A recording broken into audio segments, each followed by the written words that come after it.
En temps de guerre, les femmes paient le prix fort. C'est ce qu'a révélé le rapport de la représentante spéciale sur la violence sexuelle dans les conflits. Parmi Patène a rapporté mardi au Conseil de sécurité que les femmes et les filles sont confrontées à des niveaux accrus de violence sexuelle dans les contextes de déplacement.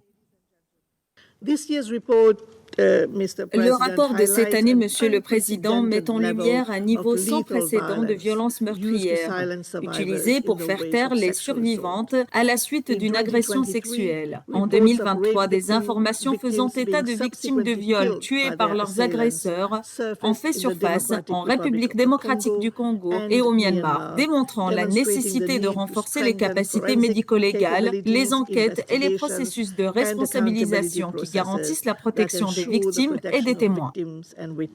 Niemet Ahmadi, fondatrice et présentatrice du groupe d'action des femmes du Darfour, a mis en évidence la responsabilité des fournisseurs d'armes dans ces violences.